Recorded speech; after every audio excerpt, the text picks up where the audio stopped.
Hello, Emmanuel. I hope you're doing well in your confinement at home. One of the things that we've realized in our ministry at Emmanuel is that following Jesus begins at home. We realize that all the more because we can't be together as a church. Many of those scheduled things that we go to where we receive a lot of our spiritual nourishment, we have to find it in other ways. That makes now the perfect time for us to introduce to you households of faith. The Barna Group and Lutheran Hour Ministries got together and developed households of faith for this very purpose, so that we could follow Jesus and have it centered in our households. There are three elements of households of faith that they found to be essential to following Jesus in our homes. The first is to apply spiritual disciplines. These would be things like praying daily, reading the Bible every week. It would also include extending hospitality, opening up your home to others. I know that's hard right now, but it's important. And also engaging in spiritual conversations, just talking about faith and what it means to follow Jesus. When we do those three things, they found that we have an environment where following Jesus can be rooted in our homes. Judy Rink, our Director of Parish Education and Family Life, would like to take you through some of these resources that we have for you. Hello. I'm excited to share with you the details about our Households of Faith initiative. First of all, I want to show you these magnet pads that we have. It has the Households of Faith graphic that Pastor Seabaugh explained, talked about. And this is a place to write down what your goals are for the month for your household as far as spiritual disciplines go. Then you can put this in a prominent place and be reminded of that. These are available, one per household, under the bridge at church. So please stop by anytime and pick one up. I'd also like to take a few moments to share and show you all the resources that we have available on our website. So here we are on Emmanuel's website. Under the Care for Community tab, you'll see there's a new Households of Faith tab as well. This introduces the Households of Faith and gives some background information, some of what Pastor had shared. And then you'll see Getting Started. The first thing to do is think about when your household typically is together. And maybe it's dinner time, maybe it's before bedtime. Choose a time that you will kind of set it aside and have that be a special time for starting to develop these spiritual disciplines. Then look through the ideas that we have in these three categories on this website. We'll do that in a moment. There's a lot to choose from.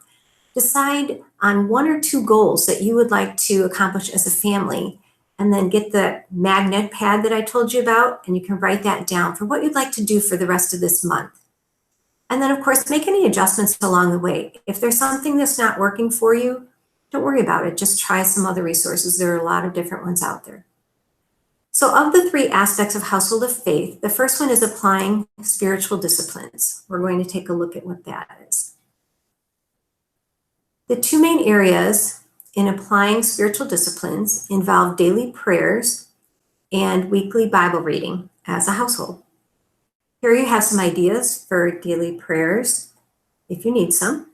And then here's some other ideas for weekly Bible reading. You'll see it's broken down by age. We have some for adults, and then we have others for children and teens. In all of these areas, we have some resources that are downloadable. You can just go right to them on your computer and download them right there for free. Others are links to other websites. We have our Right Now Media linked there, where there are a variety of video Bible studies available. And then lastly, we have resources for adults as well as for children to teens that are available for just coming and picking up under the bridge at Emmanuel. For adults, we have some devotion booklets, and for young children up through teenagers, we have 2 bins of resources that you can just come and choose. Kind of like the free little library they have around town. You can just take what you want and use it as long as you need to. If that's what works best for you, that's a good way of using it. We hope that you'll make the most of it. Also, that's where our magnet pads are available, so you can pick one of those up as well. Our next area, so we go back to our main page, is under extending hospitality.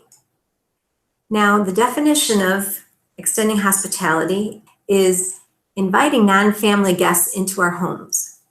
Now, obviously, that's not something we can be doing right now as we're sheltering in place, but there are a variety of ideas here that we can do instead. We can still extend hospitality to others, even if we can't have them in our home. We can do things like drop an encouraging note to a friend that we haven't talked to in a long time, or maybe picking some flowers from our garden and leaving them on the front porch of our neighbors. And then our last area here is on engaging in spiritual conversations. Now in this tab, you will see a variety of ideas for just having conversations about faith and about God. Now, a lot of devotions that you might use, if it has a Bible reading and prayer, and a lot of times they have questions there too, and you can just talk about those questions. But if you don't have that available, there are different questions sheets here. And there are a lot of fun questions. Some for young children specifically, families that have young children, elementary age children and such. One of the ones for households with young children is asking preschoolers, what does God look like? Such a fun question to ask. But we're going to take a quick look at this one that says faith sharing questions for everyone. There are 5 pages of questions that you can click and explore and look at, just that you can have deeper conversations with people and within your own household, but even also with others. For example, tell of a kindness or service by someone at church that impressed you. Or another one, would you rather have a spiritual conversation with someone you know really well or someone you just met?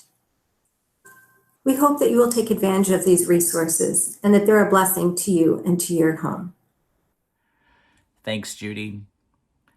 What I love about this is that it's focused on households. It's not just focused on families or families with children or any particular demographic. It's really whoever's in your home should share the spiritual life of your home together. And what better time than now, while we're stuck in our homes, to develop disciplines that will benefit you for a lifetime. Perhaps that's even part of the reason that God is allowing this to happen, that He's helping us to bring our discipleship home. I pray that you will participate in our households of faith and that your household will be blessed.